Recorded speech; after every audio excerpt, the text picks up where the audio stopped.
When it comes to cooking meals, drying clothes, heating water, and my home, nothing beats natural gas from CenterPoint Energy. It's my most affordable energy option. It costs less to use than electricity, propane, and heating oil. So if you already have natural gas, keep it. If you're replacing an appliance, choose it. Natural gas, your best choice. Safe and affordable, rest assured. For more on the benefits of a natural gas home, visit centerpointenergy.com/natural gas benefits. CenterPoint Energy, always there. Congratulations on the win. So just first off, how does it feel beating Georgia? How big is this for you and this program? Well, you know what? I mean, it feels great, obviously, winning this big time game.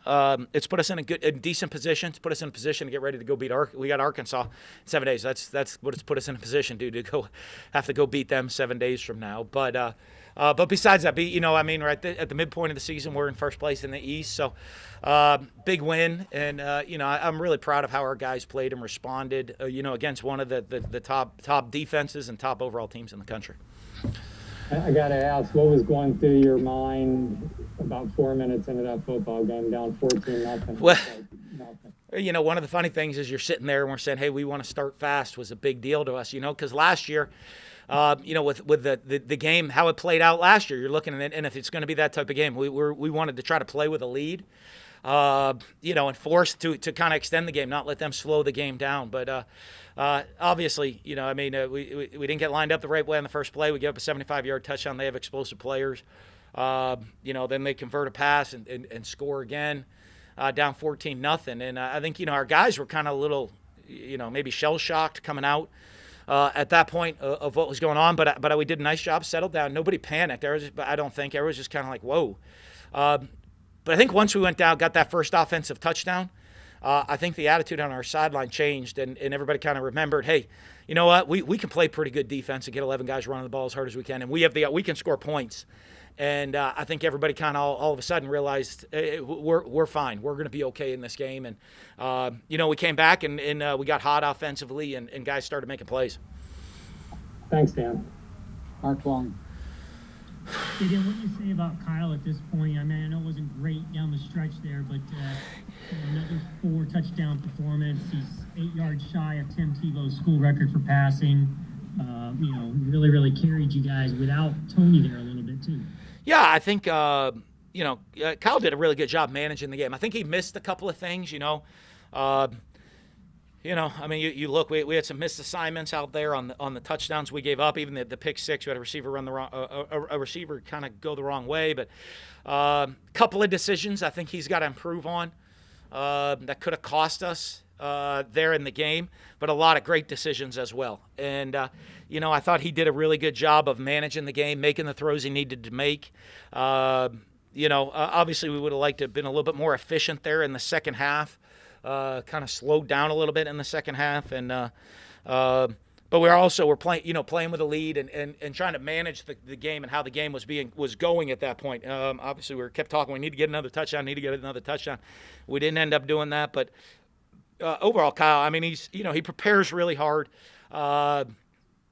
Studies the game a lot, puts a lot of time in, works. Obviously, he's an accurate guy with the ball, and he's a confident guy, and the guys believe in him. And he's not afraid. He doesn't just hone in on one guy. He's not afraid. He's going to go around, take what the defense gives us, and he does a nice job of doing that. And you see that by all the different receivers that get catches.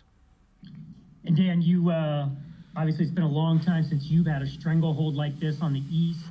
How does that feel? And we saw you celebrate, you're a celebrator anyway, but we saw you celebrate pretty wildly tonight. Yeah, you got to. We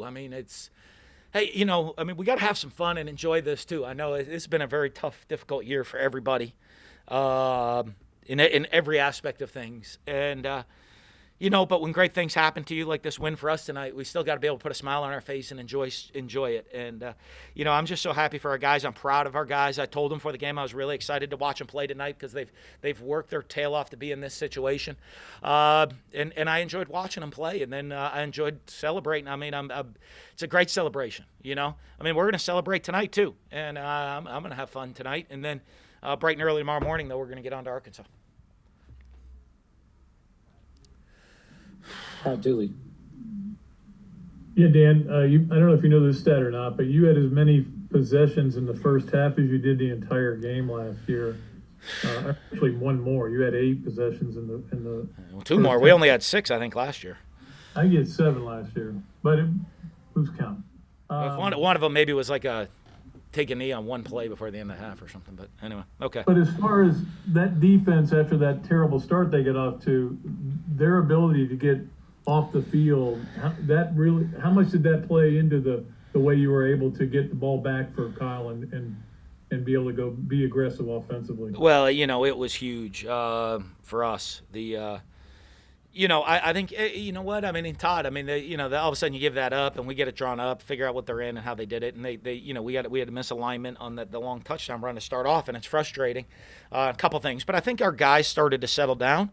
And I think, as a team, I think we're coming together as a team as our guys look and they say, hey, it's fun to play defense when you know your offense can score points, and it's fun to play offense when your defense can make stops when they need to. And I think that's how you see the team starting to come together and enjoy it and trust each other a lot in those ways. Also, your 3 running backs caught 212 yards worth of passes according to my stats. Okay. I don't have all the stats here, but that's a good day for them. I mean, I know everybody says that whoever runs for the most yards wins, so maybe because it was maybe it's whoever's running backs get the most yards wins, right? But those are the matchups. When you look at matchups, that Kyle Trask does a great job. He's not going to force the ball. If they're going to bracket and take away and double people, he's going to go to who you're not doubling or covering. Thanks, Dan. Yep. Matt Baker. Following up on that, Dan, what impressed you most about your offense tonight? I think you had more yards than Kirby Smart's ever given up as a head coach. I was pleased with our efficiency. I thought we made a lot of big plays too. I thought, one thing in the second half, I thought we did a good job managing the game. I think we needed them. We really wish we would have made another play or two there in the second half to open it up. With all the injuries we had, you're going in there. At times we were down you're down. Ethan White was still, was on the edge. Hopefully he'll be back next week as a starter. Stuart Reese went out as a starter, and Gene DeLance was out for a little bit as a starter. And, you're down, so you're down 3 starting offensive linemen. You're down the best playmaker in college football in Kyle Pitts. You're down a lot of different guys, and but we did a great job managing there in the second half and finding ways to make plays. How is Kyle Pitts? We'll see. We'll see. It was a big hit, and so that the trainer said he'd be out the rest of the game. So we'll check that as it goes throughout this week. Andrea. Dan, Mark alluded to the celebration. Why did you go ahead and jump into the stands, or quasi-jump into the stands? Well, I guess all those people there, it seemed like they were a lot of students, and they were juiced, and they were trying to get me to jump up in the stands right there next to some of our players were up there. So you got to enjoy it, I might be 48 years old, but I'm really young on the inside, so I got to still enjoy some of that stuff. Some of our players were up there, and I decided to jump in with them.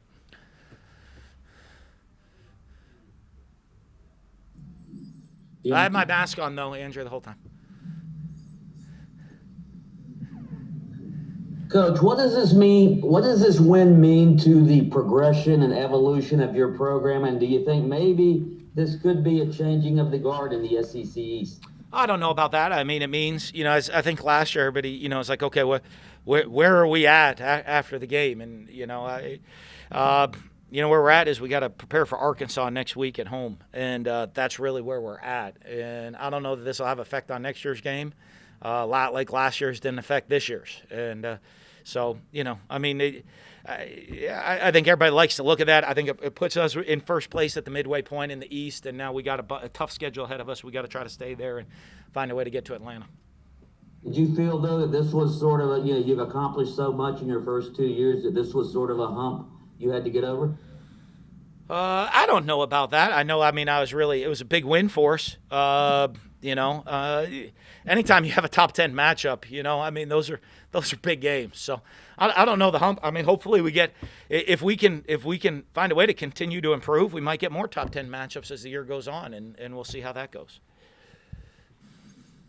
Cassidy. Hey, Dan.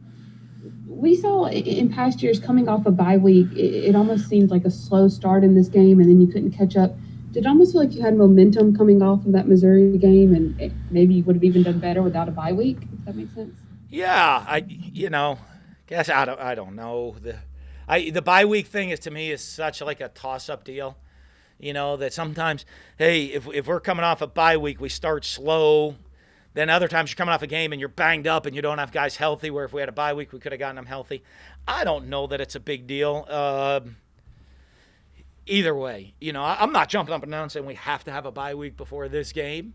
I do think the league, and I know it is such a big game, they try to keep it even that way, that either both teams have a bye or both teams don't. And I think that's that's a fair thing to do, because both teams then are in the same situation. Nick. Hey, Coach. What was practice like this week? And then I guess how did things change, just keeping the focus from, chasing Georgia and trying to get to first, and maybe not getting complacent now that you are in first in the East and in the driver's seat? Well, I think, from the biggest thing we did is our guys knew it was going to be a big game, and I think our guys were going to be excited to play in the game, and we just kind of left it at that. It wasn't, we didn't put more on it than anything else. We didn't put more on this game than other games in the week of practice, because I think everybody kind of knew, hey, this is a big matchup game. Two top 10 teams. So, to be honest with you, it really, I think we kind of really downplayed it a little bit in that way of, let's just take care of our business, prepare the right way, and it's going to take everybody, every single person, There's a lot of guys that weren't on the sideline today that had a lot to do with us winning this game in the preparation all week. There were guys on the sideline that played minimal snaps that had a lot to do with us winning this game today. That everybody, and we talked, that's the only thing we talked about, it was going to take all of us to win, and it did. And then you talked about before, it was harder to get to, go from 10 wins to 11 than it was to go from 4 to 10. Is it harder to stay at the top spot than maybe, trying to climb and get there? Well, what did we go, 10 to 11, and we're trying to go, I don't even know if we can go to 12. Well, 11 to 12 now. If we can go to 12 this year, it'd be a big deal, right? That would be a very big deal. Is that possible even at this point? I was told there would be no math. That's it. You're asking a bunch of journalists to do math. It's not going to. That would be all of it, right? We'd finish 12-1 national champs. Well, then it's definitely harder to go from 11 to 12 than it is than the other ones. I'll take it though. I hope we do. Goldie. My question's been asked. Thank you. Boom. Heather, go ahead. Boom. You didn't even give anybody the credit for stealing your thunder either. Hey, Dan. Just based on what you saw tonight, and even including the loss that you guys had, what do you think this team is capable of? What's the ceiling? I don't know. We're playing good football. I'd love to see us be able to play with our team, the full team. We've been shorthanded just about every game this year, and like I said, at times this weekend, with this game, we were shorthanded. I know Georgia was too, a bunch. And, but I don't know. We're to the point right now where we're first place in the East at the midway point. How far can we go? I don't know. Hopefully we can, get back to work tomorrow and find a way to beat Arkansas next week. And if we're worried about anything but that, then we're not going to continue to enjoy great things that we've been enjoying so far this year. And I know our guys have played hard every single week. I think we've improved everything single week. I think there's a bunch of things we can improve off of this game. And that's on us as coaches to make sure that we're getting the players coached up in the right position, doing what's right, and and getting ready for Arkansas next week. And that's what's in our control right now. All right, we got a lot of players lined up. Close with Edgar. Hey, Dan, I just wanted to follow up on Kyle Trask, because you said he had a pretty solid game. He threw 474 is the most by a Florida quarterback in regular season ever. Really? Yeah. Is this guy in the Heisman race, in your opinion? And what kind of just incredible season is he having? Yeah, well, we'll see. I don't know, because they don't ask me that question. I don't get a vote on that one. So That's up for you guys to decide and discuss. My thought on it is preparing him to get ready for Arkansas next week. I think he's doing a heck of a job, having a great year.